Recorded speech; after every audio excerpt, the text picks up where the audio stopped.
이 윤미향 당선인 의혹에 대해서는 신중한 태도를 보이고 있는 민주당이요. 한명숙 전 총리의 불법 정치자금 수수 사건에 대해서는 재조사를 해야 한다, 이렇게 적극적으로 나서고 있습니다.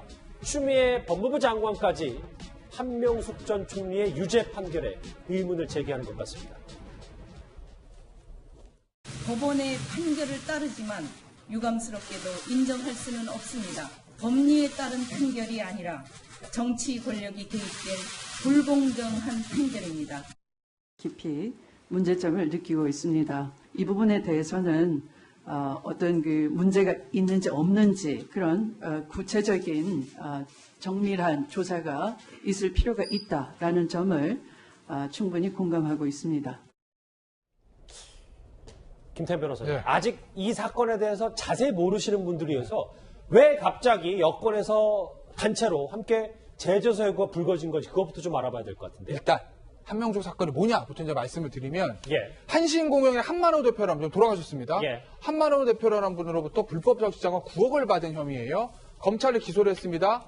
1심에서 무죄가 됐어요. 예. 2심에서 유죄가 됐습니다.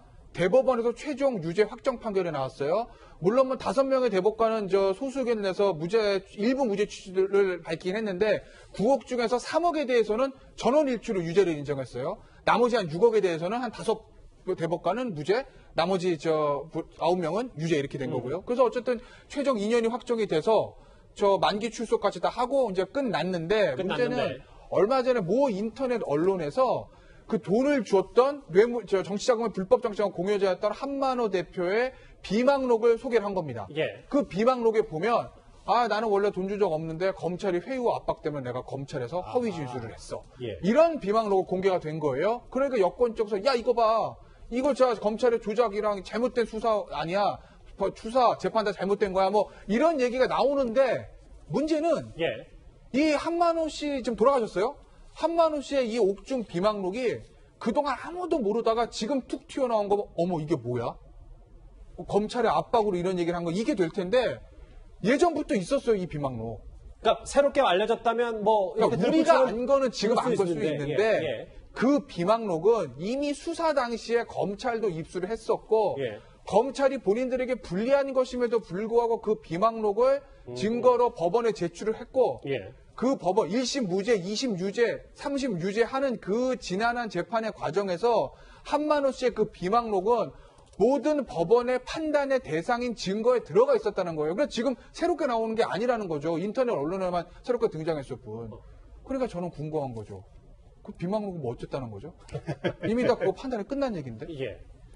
그런데 이게 다른 사람도 아닌 김경진 의원님, 법무부 장관까지 이런 얘기를 했기 때문에 화면에 보듯이 권은희 의원이 아니 도대체 법무부 장관을 포기한 거 아니냐, 이런 지적 타당하다고 보세요?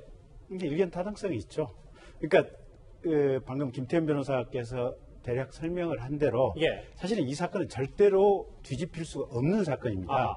왜냐하면 이 비망록에 기재됐던 내용이 원래 재판을 할 당시에 예. 이미 다 그걸 전제로 심리를 할 때까지 다 해보고 예. 한만호 씨가 검찰에 의해서 회유 압박을 당해서 허위 진술을 했느냐 안 했느냐, 이게 1심, 2심, 3심에서 다 다뤄졌고, 그렇죠. 또 한만호 씨 본인의 위증 사건 1심, 2심, 3심에서 재판을 6번을 했는데 결국은 최종적으로 대법원에서 다 이거는 한명숙 전 총리가 돈을 받았다라고 확정이 된 겁니다. 그래서 이게 뒤집힐 수가 없는 사건인데, 다만 그 수사 과정에서 검찰도 절차적인 잘못은 분명히 일정 정도가 있습니다. 이게 뭐냐? 한만호 씨를 교도소에서 일주일에 한 2번 정도 이상을 그냥 계속해서 부른 겁니다. 예.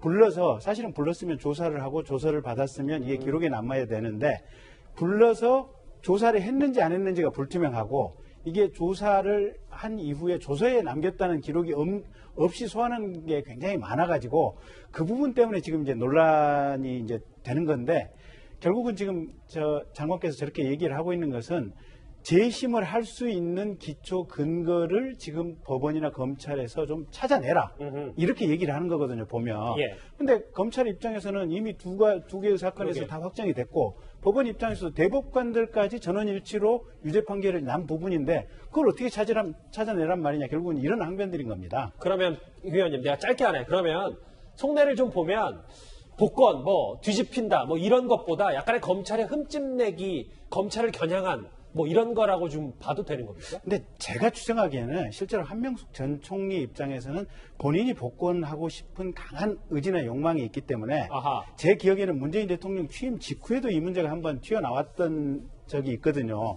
그리고 요번에 지금 이제 민주당이 이제 180석 가까운 거대 여당이 되니까 문제가 다시 튀어나왔거든요, 보면. 그렇죠. 그러니까 정치적으로 이니셔티브를 잡은 시점 직후마다 지금 이 의제가 튀어나오는 것을 정치적 보면 주도권을 잡을 때마다. 네, 그러면 결국은 한명숙 전 총리의 의지가 복권하고 싶은 의지가 작용을 해서 결국은 이런 상황들이 생기는 것이 아닌가 저는 그렇게 보고 있습니다. 이해가 됐습니다.